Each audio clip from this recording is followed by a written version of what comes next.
Next हमारे पास जो anaemia की टाइप है that is aplastic anaemia, it's is also characterised by the pancytopenia. और इसके अंदर क्या होता है, इसमें तमाम के तमाम तरह के जो सेल्स हैं उनकी प्रोडक्शन नहीं हो रही होती है। All blood types cell types हैं वो डिक्रीज हो जाते हैं, उनकी तादाद कम हो जाती है। इसी वजह से हम इन्हें पैनसाइटोपेनिया का भी नाम देते हैं। इन ब्लड सेल्स के अंदर आरबीसीज भी आते हैं, डब्ल्यूबीसीज और प्लेटलेट्स भी आते हैं। बोन मैरो जो है वो हाइपोसेलुलर हो जाती है।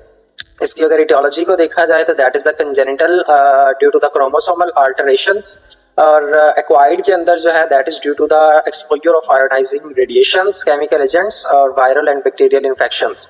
तो pancytopenia that is also related to the aplastic anaemia, और इसकी एटियोलॉजी कंजेनिटल एक्वायर्ड है। कंजेनिटल में क्रोमोसोमल प्रॉब्लम, क्रोमोसोमल यानी कि अल्टरेशन हो जाती है, जीन अल्टरेशन, और एक्वायर्ड के अंदर जो हमने रेडिएशंस वगैरह को या इन्फेक्शंस को हमने रीड किया।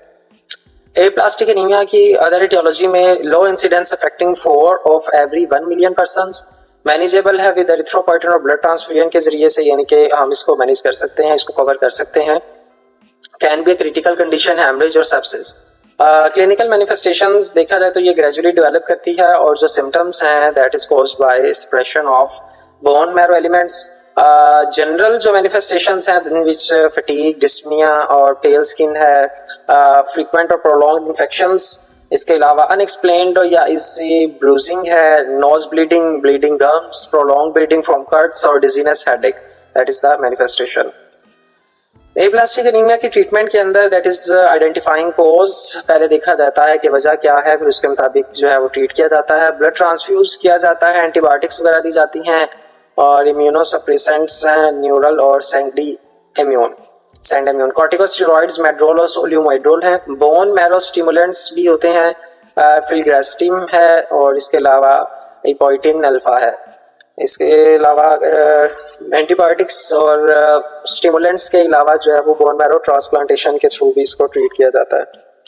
इसके अलावा anaemia caused by blood loss, acute blood loss और क्रोनिक ब्लड लॉस की वजह से भी हो सकता है। एक्यूट ब्लड लॉस में that is result of sudden haemorrhage, trauma, surgery, vascular disruption. इसके अलावा कोलैबोरेटिव केयर में क्या हम कर सकते हैं, ब्लड वॉल्यूम रिप्लेस करें। इसके अलावा हेमरेज का सोर्स आइडेंटिफाई करें और ब्लड लॉस को स्टॉप करने की कोशिश करें। इसके बाद क्रोनिक ब्लड लॉस में सोर्सेज जो आ जाते हैं that is also similar to iron deficiency anaemia, GI bleeding या हेमोरॉइड्स और मेंस्ट्रुअल ब्लड लॉस।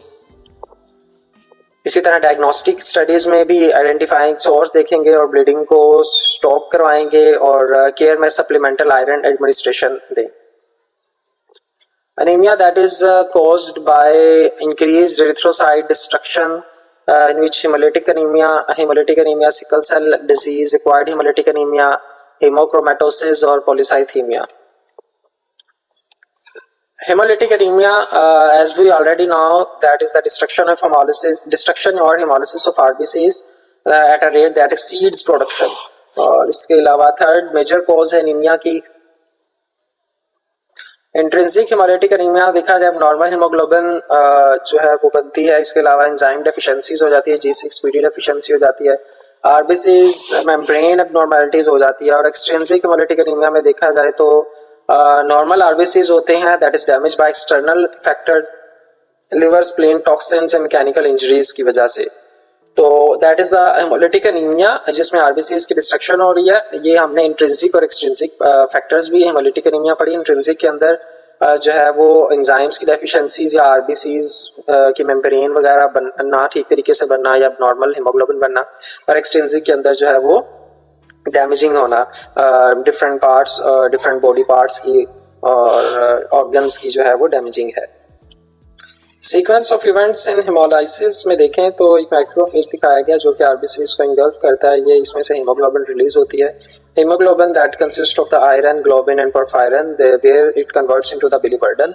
बिलीवर्डन जो है बाद में अनकंजुगेटेड बिलिरुबिन में कन्वर्ट होती है, वहां से ये एल्बुमिन के साथ मिलती है, फिर लिवर में जाती है और बिलिरुबिन ग्लूकुरोनाइड कंजुगेटेड बिलिरुबिन में कन्वर्ट हो जाती है। इस तरह से फिर बाद में बाइल जो है वो बन जाता है।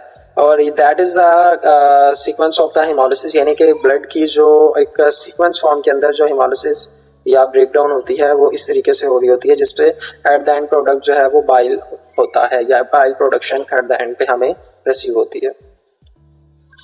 एक्वायर्ड हेमोलिटिक एनीमिया में कॉजेज क्या हो सकते हैं? मेडिकेशंस और इन्फेक्शंस की वजह से ये हो सकता है। और इसके अलावा जो है हीमोग्लोबिन मॉलिक्यूल्स जो हैं वो अगर बहुत ज़्यादा इकट्ठे हो जाएं तो रीनल ट्यूब्यूल्स को ऑब्स्ट्रक्ट कर देते हैं। Tubular necrosis that is the complication of due to haemolytic anaemia. और इस treatment is the eliminating the causative agent. हम क्या करें ट्रीट में? ये करें कि जो उसकी वजह है उसको हम एलिमिनेट करने की कोशिश करें।